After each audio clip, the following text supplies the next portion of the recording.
Acabamos de ouvir uma mensagem sobre o começo da vida do apóstolo Paulo, e eu quero agora convidar você para abrir sua Bíblia comigo, na segunda carta de Paulo a Timóteo, para olhar o final da vida de Paulo.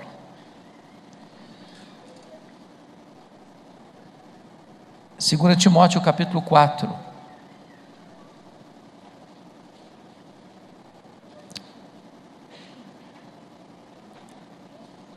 Segundo Timóteo capítulo 4, versos 6 a 18. Antes de ler esse texto, é muito importante entender que esta foi a última carta que o apóstolo Paulo escreveu,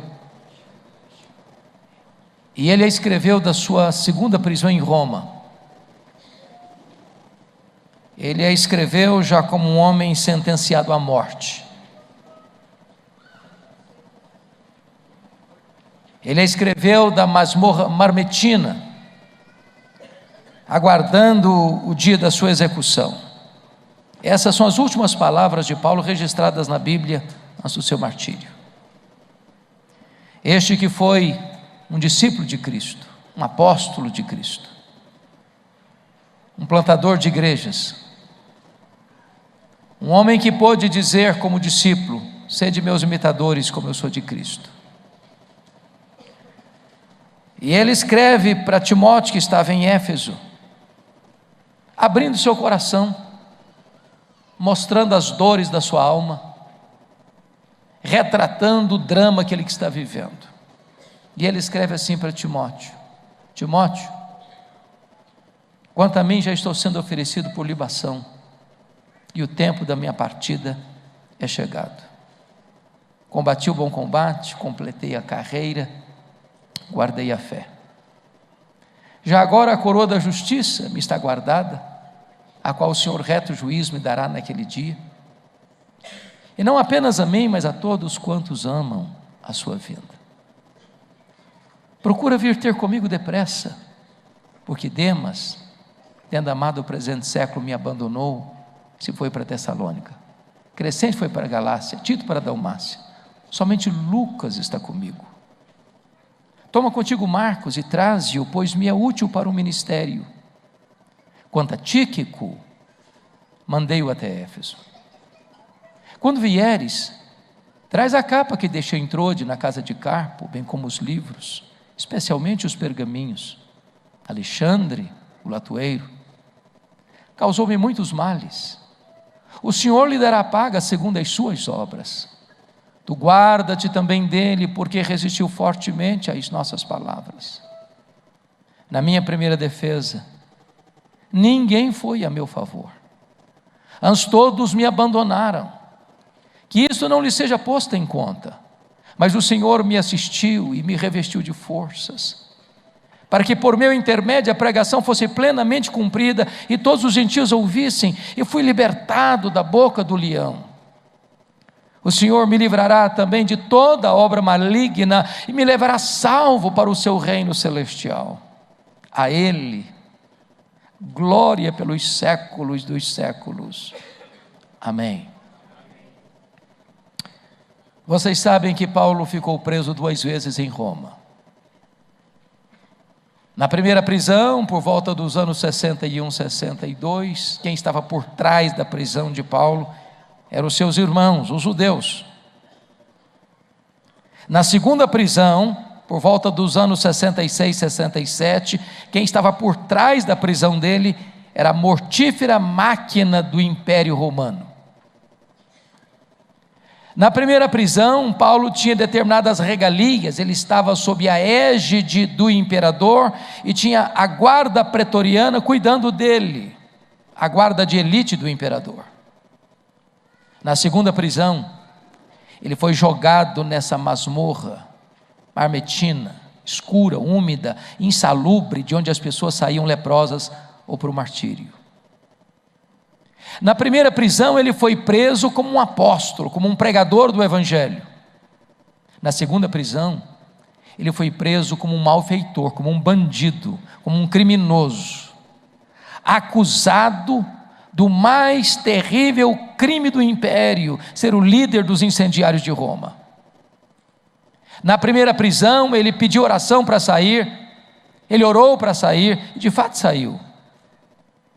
Mas na segunda prisão, ele não pediu oração para sair, ele não orou para sair, porque já escreveu como alguém sentenciado à morte, no corredor da morte. Talvez você pergunte, o que aconteceu para que Paulo fosse preso de novo, em Roma? E todos vocês sabem a tragédia que foi o dia 17 de julho do ano 64, quando a mais populosa, a mais rica, a mais poderosa cidade do mundo, a conhecida cidade eterna, a cidade de Roma, a capital do império, foi incendiada. 7 noites e 6 dias de incêndio. E o imperador Nero assistindo o espetáculo das chamas do alto da torre de Mecenas. Quando o incêndio acabou, 70% da cidade estava destruída. Dos 14 bairros da cidade, 10 destruídos. Os 4 bairros restantes, densamente povoados por judeus e cristãos, dão a Nero um álibi para botar a culpa do incêndio nos crentes. Começa um verdadeiro massacre sobre a igreja. Faltou madeira para fazer cruz, tamanha quantidade de crentes crucificados. Quando não tinha mais madeira, cobriam os crentes de piche, amarravam nos postes e queimavam-nos vivos para iluminar as noites de Roma. Pois bem, nesse momento Paulo era o grande líder do cristianismo no Ocidente. E ele começa a ser procurado e caçado, até que botam a mão nele, talvez em Troade, na casa de Carpo, e jogam-no nessa masmorra úmida, fria, escura, insalubre e mal cheirosa. Talvez você pergunte, o que isso produziu no coração desse homem? Que reverberações isso teve no seu ministério? O maior apóstolo do cristianismo, pobre, velho, cheio de cicatrizes, acusado injustamente, jogado numa masmorra, condenado à morte. E eu queria que antes de entrarmos na exposição do texto, olhássemos o que isso produziu no coração dele. Primeiro, olha aí comigo capítulo 2, versículo 9. Ele diz para Timóteo assim: Timóteo, pelo evangelho, eu estou sofrendo até algemas como um malfeitor. Pense comigo nisso. Paulo está preso como um bandido, como um criminoso. Pense comigo nos fake news da época, percorrendo o império. Alguém perguntando assim: você conhece aquele famoso pregador, aquele apóstolo, aquele plantador de igrejas, o Paulo? Pois é, está preso, é um bandido, é um criminoso, é um malfeitor. Ele estava por trás do incêndio de Roma. Olha a desconstrução do nome dele, olha a mácula que é lançada sobre a honra dele. Mas tem mais. Olha comigo o capítulo 1, versículo 15. Ele escreve assim: Timóteo, estais ciente de que todos os da Ásia me abandonaram, não alguns, todos. Mas quem são esses? São seus filhos na fé, são os membros das igrejas que ele plantou, direto ou indiretamente, gente que o conhecia, gente que sabia do seu caráter, da sua honra, não querem mais se aproximarem de Paulo, não querem dizer: não, eu conheço esse homem não é um bandido, esse homem não é um criminoso, esse homem de Deus, essa acusação é falsa. Ninguém teve coragem de se apresentar, todos o abandonaram. O estrago emocional que isso produz na vida de um ser humano. Mas tem mais. Olha comigo capítulo 1, versículo 8. Ele diz assim: Timóteo, não te envergonhes, portanto, do testemunho de nosso Senhor, nem do seu encarcerado, que sou eu. Talvez nada machucou mais Paulo do que isso aqui. Irmãos, Timóteo era o mais próximo colaborador de Paulo, era seu filho, seu amado. Timóteo está com vergonha de Paulo. Timóteo tem constrangimento de dizer: não, eu conheço esse homem, ele é meu pai na fé, esse homem é um homem íntegro, esse homem é um homem fiel a Deus, esse homem não é um bandido. Timóteo está com vergonha. Mas tem mais. Olha comigo capítulo 4, versículo 16. Na minha primeira defesa ninguém foi a meu favor, antes todos me abandonaram, que isso não lhe seja posto em conta. Vocês sabem que até hoje nas maiores universidades de direito no mundo se estuda o direito romano. Mesmo Paulo sendo acusado de um crime tão grave, ele teve direito de defesa. Marcaram uma audiência, a sua primeira defesa. Paulo tinha expectativa de que haveria muitas pessoas lá para testemunharem a seu favor e de dizerem que aquela acusação era falsa. Quando ele vai para essa audiência, para essa primeira defesa, diz ele: ninguém foi a seu favor. Não é porque o trânsito de Roma estava congestionado, não. Ninguém teve coragem de chegar lá e dizer: esse homem não é isso aí que vocês estão acusando. Mas tem mais. Quando ele sai dessa audiência, dessa primeira defesa, olha comigo capítulo 4, versículo 6. Quanto a mim, estou sendo oferecido por libação, e o tempo da minha partida é chegado. Ele sai dessa audiência como um homem condenado à pena de morte. Ele sai com a sentença, vai morrer degolado.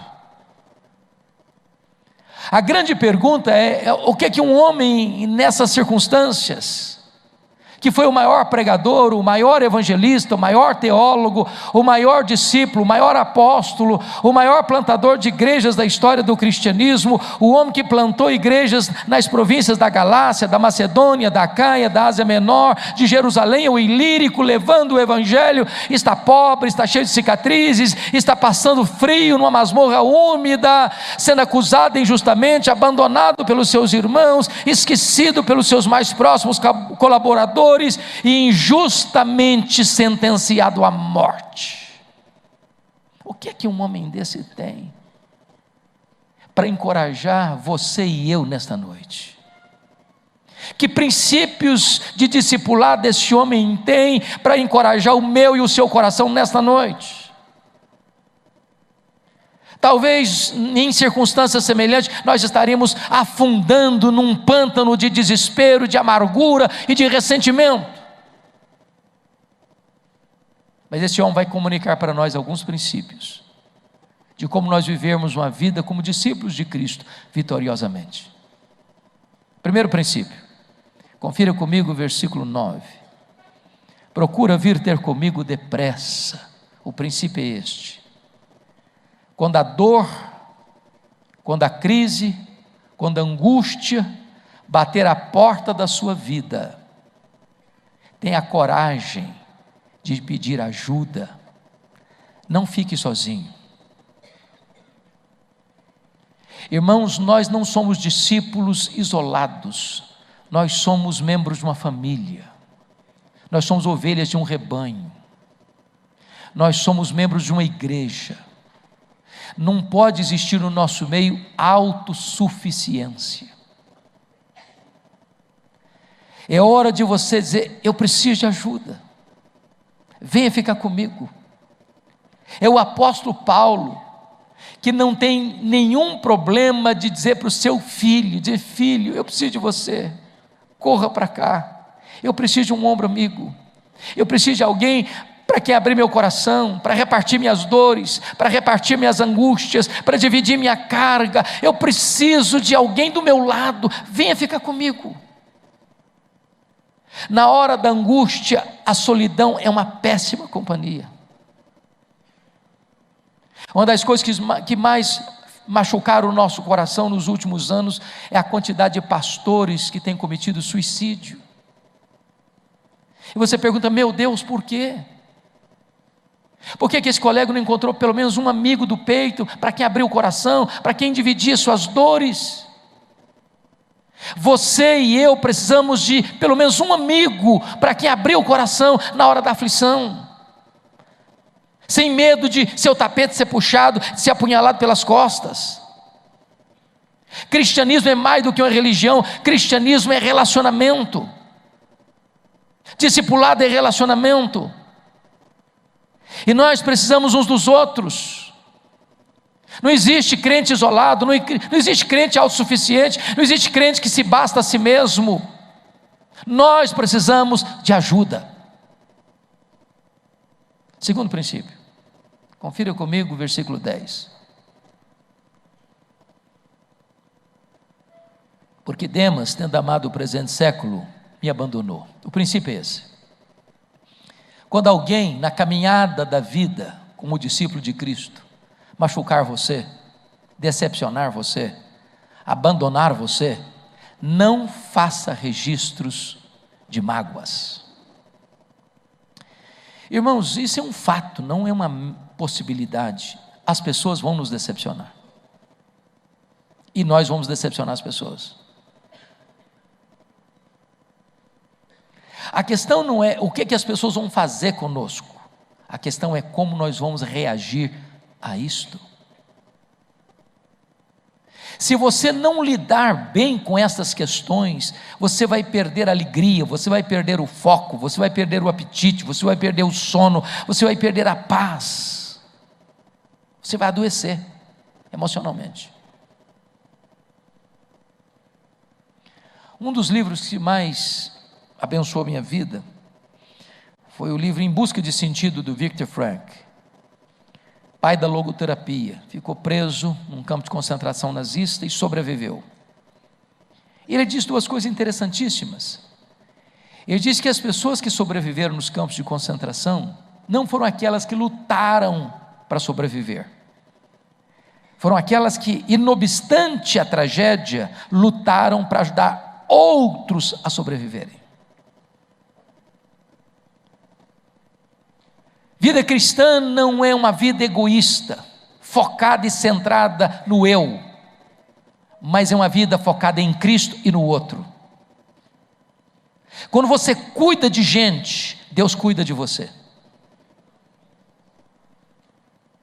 A segunda coisa que eu disse nesse livro que marcou minha vida, é que a única coisa que ninguém pode tirar de você, é o direito que você tem, a liberdade que você tem, de não permitir que as pessoas determinem o que você vai sentir, ou reagir com o que elas fizeram com você. Elas podem tirar sua liberdade, elas podem tirar seus bens, elas podem tirar sua família, elas podem tirar sua capacidade de ir e vir, mas elas não podem tirar de você a escolha que você vai fazer, da reação que você vai ter com elas. Elas machucam você, você abençoa elas. Elas falam mal de você, você fala bem delas. Elas perseguem você, você ora por elas. Isso é ser um discípulo parecido com aquele que é o nosso mestre. Se alguém te fere uma face, dá outra. Se alguém te força uma milha, vai duas. Se alguém te quer a capa, dê a túnica também. Eu sei que não é fácil ser abandonado em área nenhuma da vida. Nem pelo namorado, nem pela namorada, nem pelo noivo, nem pela noiva, nem pelo marido, nem pela esposa, nem pelo patrão, nem pelo empregado, nem pelo amigo, nem pelo sócio, nem pelo irmão da igreja, nem pelo pastor. Se você guardar reminiscências amargas por causa dos abandonos que você vai enfrentar na caminhada da vida, você perde a alegria. Então, irmão, em nome de Jesus, põe o pé na estrada e prossiga. Terceiro princípio, olha comigo o versículo de número 13, versículo 11, está escrito na parte B: toma contigo Marcos e traze-o, pois me é útil para o ministério. O princípio é esse: você e eu somos sujeitos a falhas, a erros, e quando nós reconhecermos nossas falhas e erros, temos que ter coragem de pedir perdão. E eu quero explicar o versículo 11 à luz de mais dois versículos. Para você entender o que Paulo está dizendo aqui, traz contigo Marcos, porque ele me é útil para o ministério. Você tem que entender mais dois versículos. O primeiro deles é Atos 13:13. Diz a Bíblia que quando o Espírito Santo ordenou à igreja de Antioquia da Síria para separarem Barnabé e Saulo para a obra missionária, esse jovem João Marcos foi com eles, como auxiliar dos dois missionários. Diz a Bíblia que em Perge da Panfilha, esse jovem abandonou os 2 missionários e retornou para Jerusalém. Pergunta-se, por que ele voltou? A Bíblia não responde. Mas nós podemos fazer 3 inferências, pelo menos lógicas. Primeira delas, ele era muito jovem e pensou que missões fosse turismo.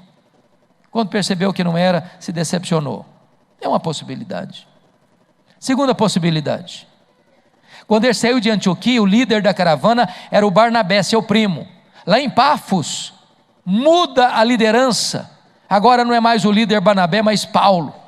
Ele deve ter pensado, sobre a liderança do meu primo, eu tinha coragem de ir, na liderança do Paulo eu não vou não. Segunda possibilidade. Terceira possibilidade, eu creio nessa. Está escrito em Gálatas capítulo 4, versos 14 a 18, que Paulo pregou o evangelho pela primeira vez na Galácia do Sul, Antioquia da Pisídia, Icônio, Derbe e Listra, por causa de uma enfermidade física. Que enfermidade física era essa? Que o próprio Paulo chama em 2 Coríntios 12:7 de um espinho na carne, mensageiro de Satanás, para lhes bofetear, a fim de que ele não se ensoberbecesse. Então a notinha de rodapé. O espinho na carne de Paulo veio de Deus ou de Satanás? E a resposta óbvia é, veio de Deus. E como é que você sabe? Por causa do propósito, para ele não se ensoberbecer. Você tem dúvida de que Satanás luta o dia inteiro para você ser um balão, um pavão, soberbo? Ora, mas se o espinho na carne veio de Deus, como é que Satanás batia na cara dele com esse espinho? É porque esse é o papel de Satanás. Quando a providência de Deus é carrancuda, Satanás bate na sua cara com o seu sofrimento. E pergunta, está vendo aí, você não está passando por isso? Nessa magrela toda, nessa dificuldade toda, problema financeiro, problema de saúde, problema de família, problema disso, problema daquilo. Se Deus amasse você, você não estava nessa. Satanás quer jogar você contra Deus e dizer para você que se você ama a Deus e Deus ama você, você não vai ter luta. Jesus nunca prometeu isso para nós como discípulos, ele prometeu estar conosco todos os dias até a consumação dos séculos.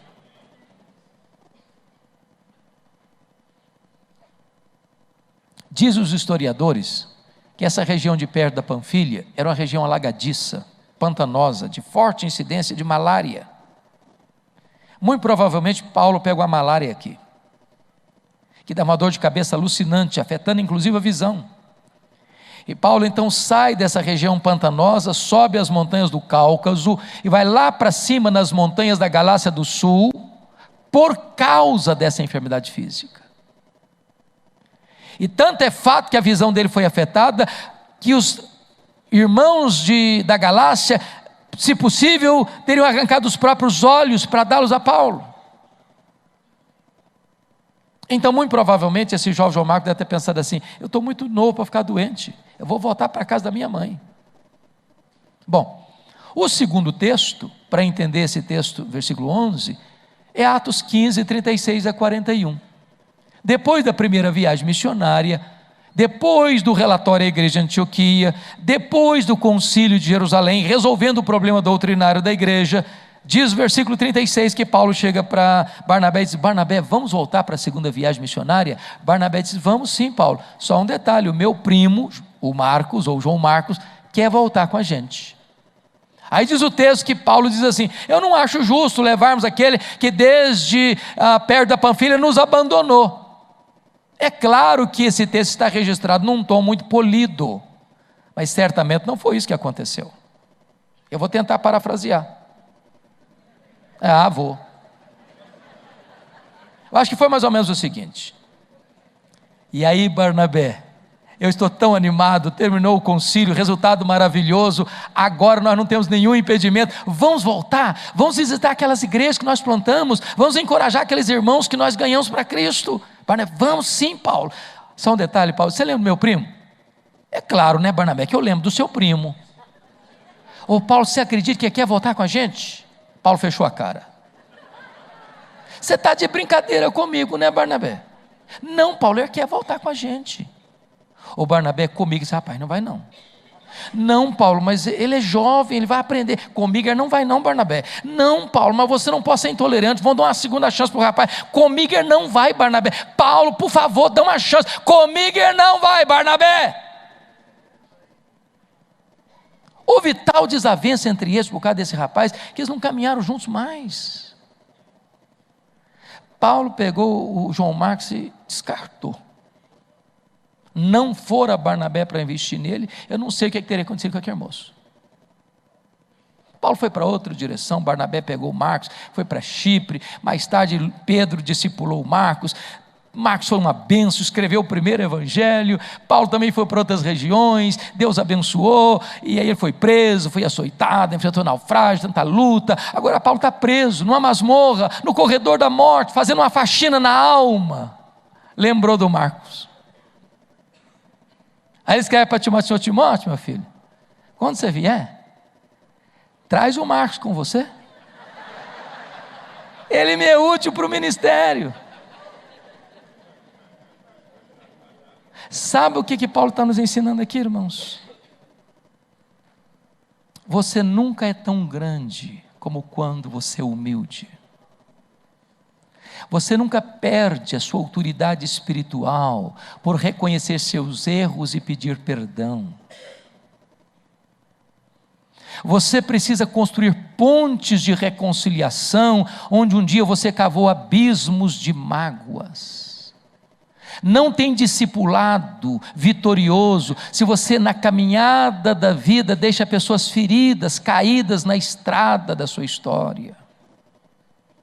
É preciso ter coragem e humildade para reconhecer o erro e pedir perdão. Para dizer para as pessoas que um dia você descartou da sua vida, eu preciso de você, eu não posso morrer antes de reclinar minha cabeça no seu peito e dizer que você é tão importante para a minha vida. Quarto princípio, olha comigo por favor, versículo 13. Quando vieres, traz a capa que deixei em Troade, na casa de Carpo, bem como os livros, especialmente os pergaminhos. O princípio é este: por mais dolorosa que seja a realidade que você esteja vivendo hoje, nunca perca o prazer, a alegria, o entusiasmo de estudar a palavra de Deus. Ô irmãos, eu fico tão entusiasmado com isso, porque pense comigo, Paulo está velho, Paulo está numa masmorra fria, gente velha sente mais frio do que gente nova, ele não tem uma capa para usar, seus amigos o abandonaram, as igrejas o desprezaram, aqueles mais próximos dele estão com vergonha dele, ele vai para uma audiência e ninguém aparece, ele sai de lá acusado e condenado por um crime que ele não praticou, ele está no corredor da morte aguardando apenas o dia da sua execução, mas não tem mágoa, não tem revolta. Nas palavras de Philip Yancey, ele não está decepcionado com Deus. Aí ele escreve para o seu filho Timóteo, diz: Timóteo, quando você vier, filho, traz os meus livros, mas especialmente traz os meus pergaminhos, porque eram as cópias das escrituras. Enquanto eu tiver um fiapo de vida, eu quero estudar a palavra. Enquanto eu tiver fôlego de vida, eu quero aprender mais de Deus, eu quero conhecer mais a Deus, eu quero me aprofundar mais na palavra de Deus. Irmãos, quantas vezes nós estamos vivendo e não temos prazer na Bíblia? Paulo está morrendo, quer conhecer mais a palavra. Um discípulo é alguém que se alimenta da palavra, alguém que ama a palavra, é alguém que se debruça sobre a palavra, é alguém que tem prazer na palavra, é alguém que abre a Bíblia, não para fazer um estudo bíblico apenas, para fazer um sermão apenas, como um pastor há poucos dias ligou para mim com lágrimas nos olhos, disse: pastor Hernandes, sabe o que eu me tornei? Apenas um profissional da religião, apenas um fabricante de sermão e nada mais. Esse livro não fala mais comigo, esse livro não tem mais nada a ver com o meu coração ardente, aquilo que um dia eu experimentei, acabou, cessou, secou. Precisamos pedir um reavivamento, irmãos, no nosso coração, de amor às escrituras, de amor à palavra, de entrarmos na palavra, não como profissionais da religião, para fazermos uma exegese, para discutirmos ideias teológicas, mas entrarmos neste livro como alguém que tem fome de Deus, que tem sede do eterno, que tem prazer nas coisas do céu, que tem deleite em ter comunhão com Deus eterno, que quer ouvir a sua voz.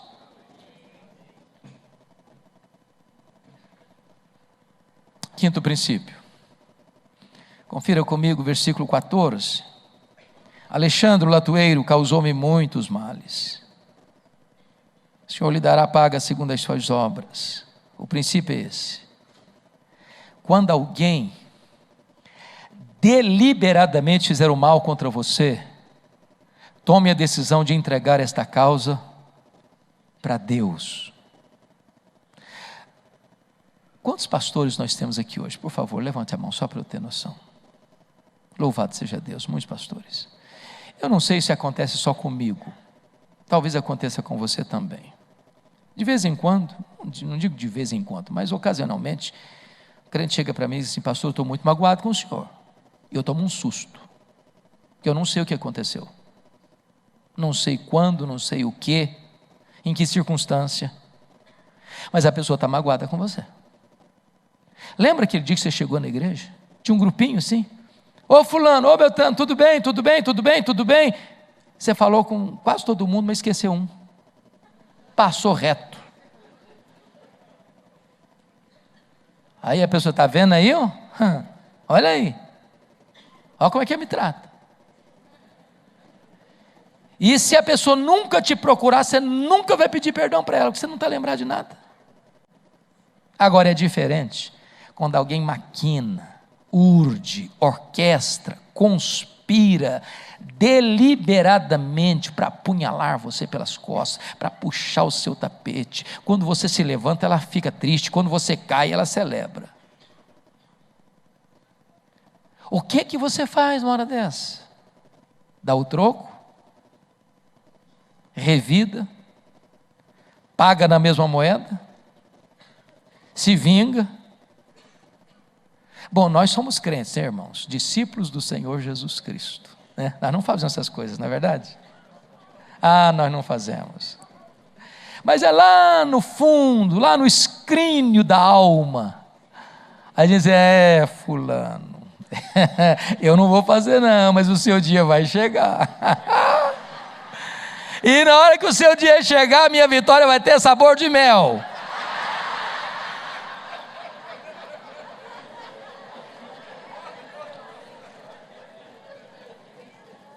Aí o dia chega, entendeu?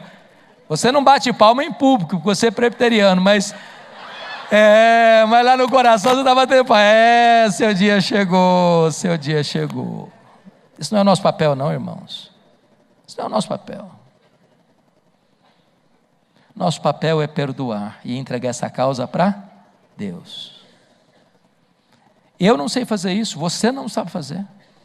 Não sabemos fazer isso. Entrega para Deus. Deus sabe lidar com isso. A mim me pertence a vingança, diz o Senhor, eu retribuirei.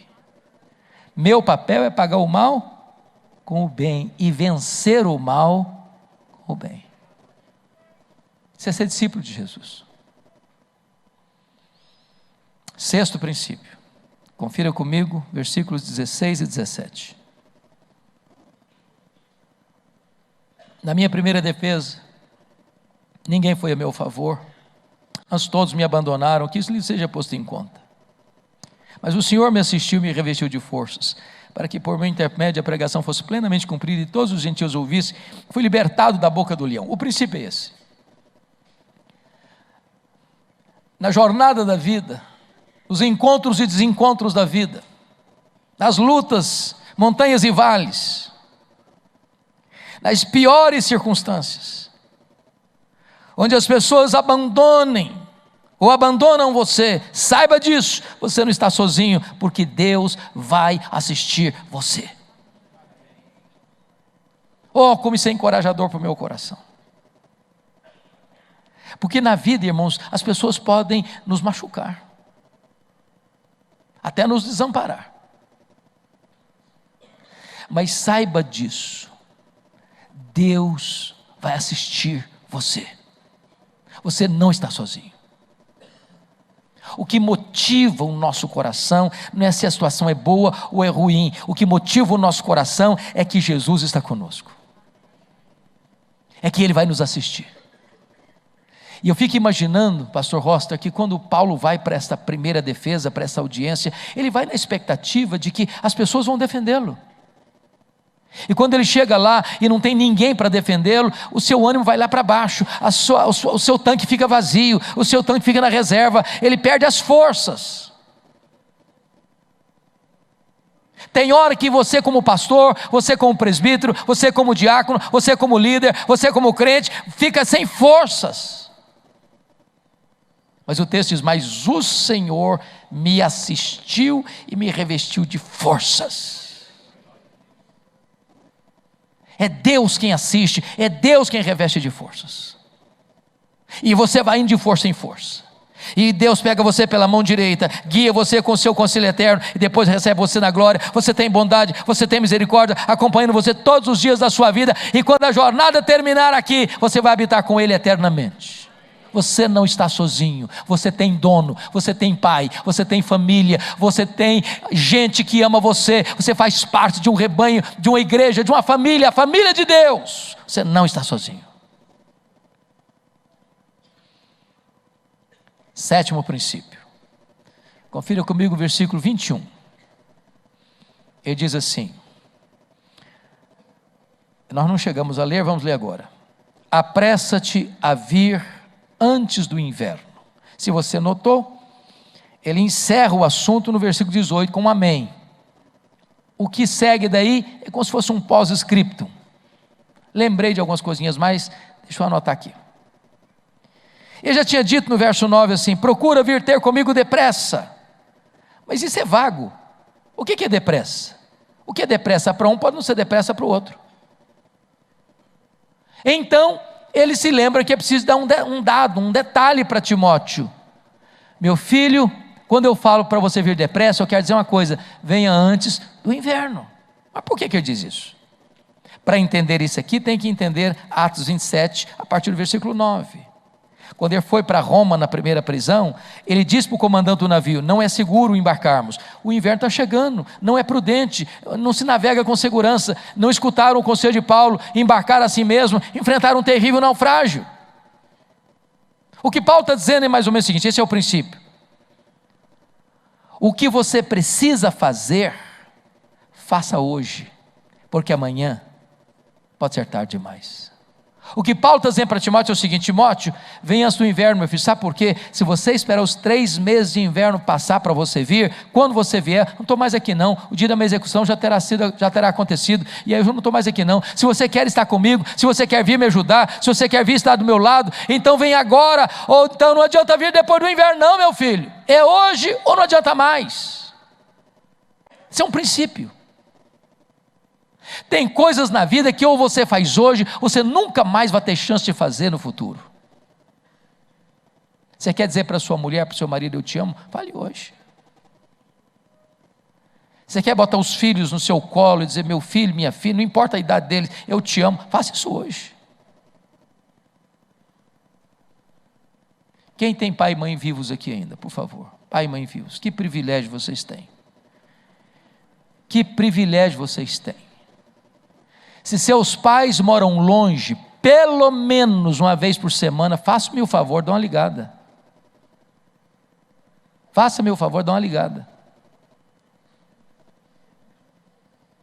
Para dizer o quanto vocês os amam. Se você precisa fazer uma visita para alguém, faça hoje. Você tem que visitar alguém que está doente, faça logo. Se você tem que enfiar a mão no bolso e dar uma oferta para alguém necessitado, faça isso logo. Amanhã pode ser tarde. Eu não sei quanto a vocês, há 2 coisas que me chocam muito na cultura brasileira com relação aos nossos funerais. A primeira coisa que me choca nos nossos funerais é que eu nunca vi ninguém ser tão elogiado como o defunto. Nunca vi. A grande pergunta é se a pessoa que está no caixão ali escutou alguns daqueles elogios em vida. Quando o jornalista Ricardo Boechat sofreu esse acidente, veio a óbito, aqui perto de São Paulo, a televisão brasileira, em todos os canais, passaram o dia inteiro fazendo elogio a ele. Eu não sei se ele escutou pelo menos 10% daqueles elogios em vida, porque depois de morto não escuta mais. Você tem que elogiar alguém, elogie em vida. Ah, mas tem crente muito espiritual que diz, não, pastor, esse negócio de elogiar é fria, isso é furada, isso é perigoso. A pessoa fica orgulhosa. Meu irmão, o que a Bíblia proíbe é hipocrisia. Isso é proibido. É sentir uma coisa e falar outra. Mas uma palavra boa, oportuna, abençoadora, é como bálsamo no coração. A segunda coisa que me choca na nossa cultura, nos funerais, é que morto recebe mais flores do que vivos. Dá para entender isso? Dá para entender? Ô, gente, eu fui num funeral em Vitória certa feita, eu contei 86 coroas de flores. Contrataram um caminhão só para levar as flores. E eu fiquei do lado olhando.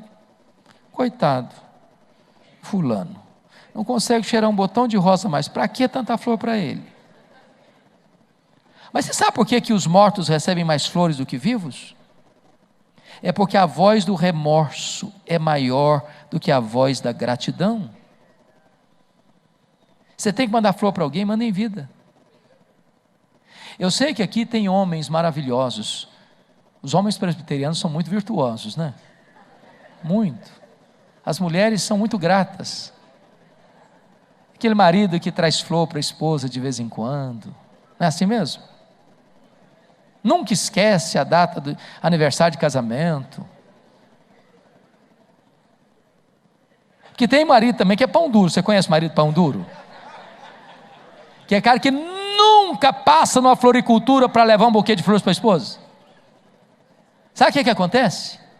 No dia que a abençoada morre, ele vai na floricultura e encomenda uma coroa grande, grande, e nem pede desconto, nem pede desconto. Mas ela não vai ficar emocionada com isso não. Você tem que dar flor para alguém, dê em vida. Você tem que encorajar alguém, encoraje em vida. Você tem que fazer uma visita para alguém. Irmãos, olha que coisa curiosa, às vezes você tem um parente que está doente, você não vai lá visitar, não vai visitar. O telefone toca 3 horas da madrugada, o fulano morreu, você sai de casa debaixo de tempestade e vai igual um desesperado. Não é porque você é uma pessoa, não, é remorso. Você tem que fazer alguma coisa, faça enquanto é tempo. Venha antes do inverno. 8º e último princípio. Olha comigo o versículo 18, a parte B. Ele diz assim: a Ele, ao Senhor Jesus, glória pelos séculos dos séculos. Amém. E o princípio é este: a melhor maneira de você encerrar uma carreira é dando ao Senhor Jesus toda a glória. Oh, irmãos queridos, eu fico imaginando o que Paulo escreveu aqui no capítulo 4, versos 6 a 8. Porque Paulo está preso, aguardando o dia da sua execução. Esse dia chega.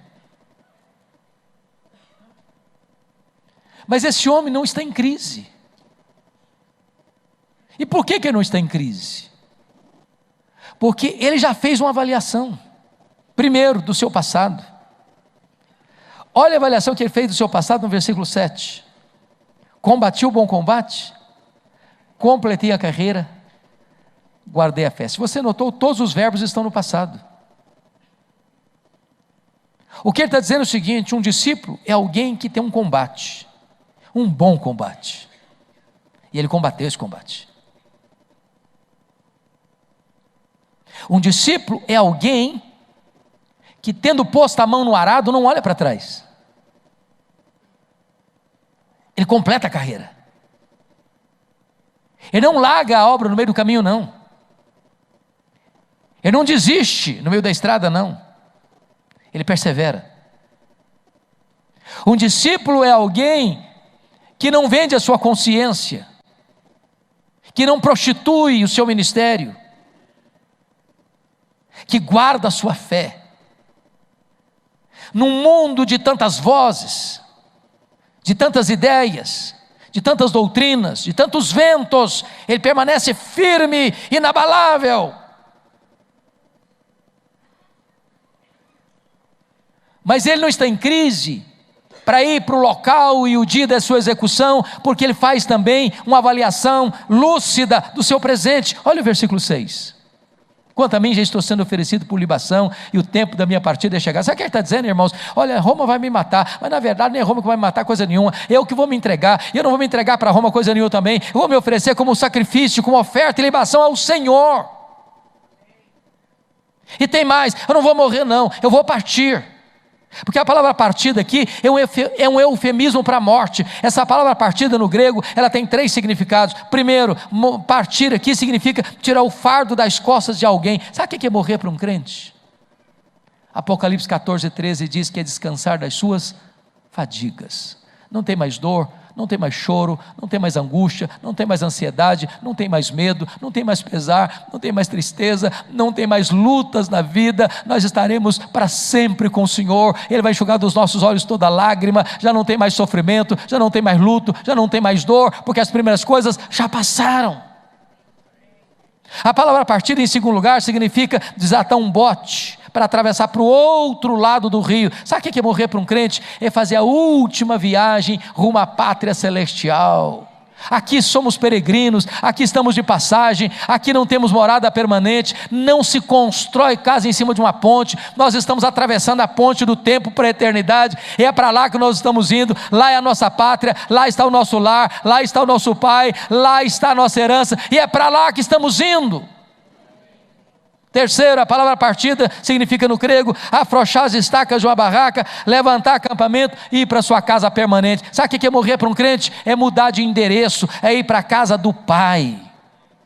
Paulo não está com medo de morrer, porque sabe em quem tem crido e sabe para onde está indo.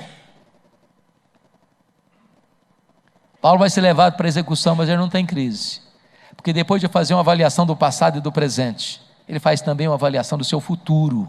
Olha o versículo 8. Ele diz no versículo 8 algo maravilhoso: já agora a coroa da justiça me está guardada, a qual o Senhor reto juiz me dará naquele dia, e não apenas a mim, mas a todos quantos amam a sua vinda. Sabe o que ele está dizendo? Para mim não importa se Nero me considerou culpado e me sentenciou à morte para ser degolado. O que me importa de fato é que o reto juiz, diante de quem eu vou comparecer, já me justificou. Minha dívida já está cancelada, meus pecados foram perdoados, eu estou quisto com a lei de Deus, eu estou quisto com a justiça de Deus. Na verdade, toda a justiça de Cristo está depositada na minha conta. Então sabe o que eu vou fazer? Eu não estou indo para ser degolado nada, eu estou indo para receber a coroa da justiça.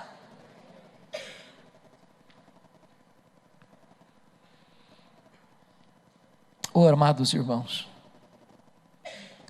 as últimas palavras que eu tenho de Paulo na sua vida, antes de dizer amém e fechar as cortinas, são essas palavras: a Ele, ao Senhor Jesus, glória pelos séculos dos séculos. Eu não sei o que Deus reserva para nós, se lutas, se provas, se vales, se perseguições, se açoites, se naufrágios, se prisões, se algemas. Mas a melhor maneira de encerrar uma carreira é fazer o que Paulo fez: dizer a Ele, ao Senhor Jesus, glória pelos séculos dos séculos. A minha oração é que Deus nos encha com o poder da sua graça, com o poder do seu Espírito, porque o que ouvimos agora na primeira mensagem é que desde que o Senhor Jesus transformou a vida de Saulo, desde que ele cegou os seus olhos para uma realidade, abriu os seus olhos para outra realidade, desde que o Espírito Santo veio com poder sobre ele, é que ele começa a pregar, anunciando que Jesus é o Filho de Deus. Ele que passa 3 anos na Arábia, fazendo um seminário intensivo com Jesus. Ele que retorna para Damasco e prova que Jesus Cristo é o Messias. Ele que sopra Jerusalém e é perseguido lá, e Deus diz: vai embora que eles não vão te ouvir. Ele que é arrancado de lá e levado para a terra dele, Tarso, onde fica 10 anos no molho. Ele que é chamado para a obra missionária e enfrenta lutas e é apedrejado e é arrastado como morto em Listra. Ele que volta para a segunda viagem missionária e é preso e açoitado em Filipos, é escorraçado em Tessalônica, é enxotado de Bereia, é chamado de tagarela em Atenas, é chamado de impostor em Corinto e enfrenta feras em Éfeso na terceira viagem. Ele que leva uma oferta para os pobres da Judéia e é preso e fazem voto para matá-lo. Este homem que enfrenta cadeias, este homem que enfrenta prisões, este homem que enfrenta açoites, este homem que enfrenta apedrejamento, este homem que enfrenta tantas lutas e provas na vida. Este homem que chega ao final da sua história, pobre e cheio de cicatrizes, e abandonado e acusado injustamente, condenado à morte, que tinha motivos talvez humanos para ficar amargo, para ficar ressentido e para se revoltar com todas as providências carrancudas que vieram sobre ele. Ele entendeu que havia uma face sorridente de Deus para ele, e ao fechar as cortinas da sua vida, ele diz a ele, ao Senhor Jesus, glória pelos séculos dos séculos. Ele é decapitado, mas tomba na terra como um mártir, e certamente é recebido no céu como um príncipe. É este discípulo de Jesus que diz para você e para mim: sede meus imitadores, como eu sou de Cristo.